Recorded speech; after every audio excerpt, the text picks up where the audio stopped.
आप सब लोगों को मेरा नमस्कार। इस वक्त देश बहुत गंभीर संकट से गुजर रहा है। पूरे देश में एलपीजी गैस जिसे हम बोलते हैं, जो घरों में खाना बनाने के भी काम आती है, रेस्टोरेंट में, इंडस्ट्री में, तरह तरह से लोग इसका इस्तेमाल करते हैं, एलपीजी सिलेंडर का, गैस का। इसकी देश में भारी किल्लत हो गई है और उसका कारण है कि पूरे देश में जितनी डेली प्रोडक्शन होती है उसकी 50% प्रोडक्शन कम हो रही है, 50% प्रोडक्शन कम हो रही है। ये कैसे, मैं आपको थोड़ा समझाता हूँ। हमारे देश में जितनी एलपीजी की खपत है उसका 60% इंपोर्ट होता है और उस 60% इंपोर्ट का 90% स्ट्रेट ऑफ हॉर्मुज से आता है। और स्ट्रेट ऑफ हॉर्मुज अब इंडिया में जितना आता था इंडिया के लिए बंद हो गया, तो 90% इंपोर्ट्स कम हो गए हैं। तो लगभग 50-55% प्रोडक्शन हमारे देश की एलपीजी की कम हो गई है। इसका सबसे ज्यादा खामियाजा इस वक्त इमीडिएटली रेस्टोरेंट्स और होटल बर्दाश्त कर रहे हैं। सरकार ने आदेश जारी किया है कि रेस्टोरेंट और होटल्स को एलपीजी गैस मुहैया नहीं कराई जाएगी। रेस्टोरेंट्स एंड होटल्स एलपीजी की स्टॉक नहीं रख सकते, वो उसको स्टोर करके नहीं रख सकते क्योंकि सेफ्टी कंसर्न्स होते हैं। तो जितने एलपीजी सिलेंडर उनको रोज चाहिए होते हैं उतनी डेली की डेली उनको सप्लाई की जाती है। तो अब एकदम से अगर एलपीजी बंद हो गई तो उनके पास तो 2 दिन का भी स्टॉक नहीं है, 1 दिन का भी स्टॉक नहीं है।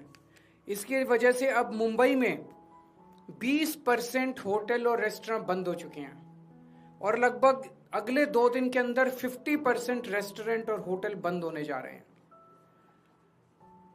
तमिलनाडु में लगभग 10,000 होटल और रेस्टोरेंट्स बंद होने की कगार पे हैं। पंजाब और दिल्ली एनसीआर में हजारों होटल और रेस्टोरेंट्स आने वाले कुछ दिनों के अंदर बंद होने जा रहे हैं। और ये पीक वेडिंग सीजन है, शादियों का सीजन है। तो मुझे लगता है अगर ये जारी रहा तो बहुत सारे लोगों को शादियां पोस्टपोन करनी पड़ेंगी। और इसी तरह की कहानियां बेंगलोर, हैदराबाद, पश्चिम बंगाल, छत्तीसगढ़, हरियाणा, बिहार, सब जगह से आ रही हैं।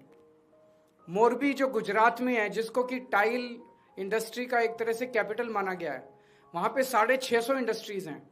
उनमें से 170 इंडस्ट्री बंद हो चुकी है और 1 लाख लोग बेरोजगार हो चुके हैं। पूरे देश में इससे 1 करोड़ से ज्यादा लोगों के एकदम से बेरोजगार हो जाने की आशंका है। और इतने बड़े स्तर पे अगर लोग बेरोजगार हो गए तो क्या स्थिति होगी, हम सोच सकते हैं। और पिछले दिनों में सरकार ने कॉमर्शियल भी और डोमेस्टिक भी दोनों एलपीजी के दाम काफी ज्यादा बढ़ा दिए हैं। जो सरकार ने बढ़ाए वो तो अलग है, लेकिन अब मार्केट में जम के ब्लैक हो रही है एलपीजी की चारों तरफ। हमें यह समझना पड़ेगा ये क्यों हो रहा है। ये हो रहा है क्योंकि इजराइल और अमेरिका ने ईरान के ऊपर हमला किया है। स्ट्रेट ऑफ हॉर्मुज जो है, वहां से दुनिया का काफी ज्यादा तेल और गैस जो है उसका आवागमन होता है। ईरान ने स्ट्रेट ऑफ हॉर्मुज पे कब्जा किया हुआ है और ईरान ने कहा है कि जो उनके फ्रेंडली देश हैं केवल उन्हीं को वहां से अपनी शिप्स ले जाने लाने का अधिकार होगा। तो जैसे रशिया, चाइना, केवल उनके शिप्स को अलाउ किया जा रहा है। इंडिया ने प्रधानमंत्री मोदी जी ने सबसे बड़ी गलती जो की है वो ये है, किसी भी युद्ध के अंदर जब हमारा कोई स्टेक ही नहीं है, हमें किसी भी पक्ष का साथ नहीं देना चाहिए था, हमें न्यूट्रल रहना चाहिए था। नॉन अलाइंड पॉलिसी भारत की विदेश नीति पिछले 75 साल से चली आ रही थी, जिसको प्रधानमंत्री ने चंद दिनों के अंदर डिमोलिश कर दिया। वो जाके सीधे इजराइल और अमेरिका के साथ खड़े हो गए, ईरान के खिलाफ खड़े हो गए। युद्ध शुरू होने के 1 दिन पहले उन्हें इजराइल जाने की क्या जरूरत थी? युद्ध शुरू होने के 1 दिन पहले उन्होंने नेतन्याहू को झप्पी पाने की क्या जरूरत थी? ये करके उन्होंने पूरे देश को संकट के अंदर डाल दिया है। और वो ऐसा क्यों कर रहे हैं ये हमारी समझ के परे है। आज तक भारत ने कभी भी अंतर्राष्ट्रीय स्तर के ऊपर ना इस साइड का पक्ष लिया ना उस साइड का पक्ष लिया।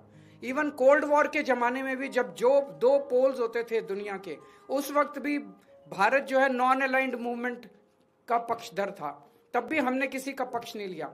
अभी प्रधानमंत्री जी ने सीधे सीधे अमेरिका के और इजराइल के पक्ष में अपना वो रखा, और हमने ईरान जो हमारा पुराना दोस्त था, जिसके साथ हमारा काफी वो था, उसको हमने अपना दुश्मन बना लिया। 140 करोड़ पिछले कुछ दिनों में, पिछले कुछ महीनों में, पिछले 1 साल से हम देख रहे हैं किस तरह से प्रधानमंत्री मोदी जी सीधे सीधे, ऐसा लगता है मेरे को ये शब्द इस्तेमाल करते हुए बेहद शर्म महसूस हो रही है, प्रधानमंत्री मोदी जी ट्रंप के गुलाम बने हुए हैं। 140 करोड़ लोगों के इस महान देश को प्रधानमंत्री मोदी जी ने अमेरिका की कॉलोनी बना दिया। अमेरिका, हम देखते हैं जब अंग्रेज आए थे, अंग्रेजों ने भारत पे क्यों कब्जा कर लिया? अंग्रेजों ने भारत पे कब्जा किया था क्योंकि उस वक्त हमारे देश के अंदर शासन करने वाले जितने राजा थे वो कमजोर थे, उनको ब्लैकमेल किया जा सकता था, उनको खरीदा जा सकता था, उन पे अटैक करके अंग्रेजों ने कब्जा कर लिया। आज अमेरिका ने हमारे देश पे कब्जा कर लिया है क्योंकि एक तरह से हमारे देश का प्रधानमंत्री कमजोर है, उसको ब्लैकमेल किया जा रहा है। प्रधानमंत्री को किस वजह से ब्लैकमेल किया जा रहा है? एक एक देशवासी का खून खौल रहा है इस टाइम।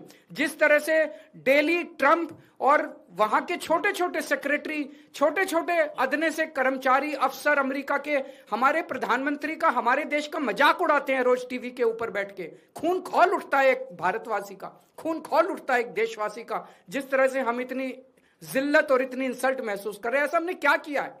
हमारा यही कसूर है कि हमारा प्रधानमंत्री एक कमजोर आदमी है। जो आदेश देते हैं ट्रंप,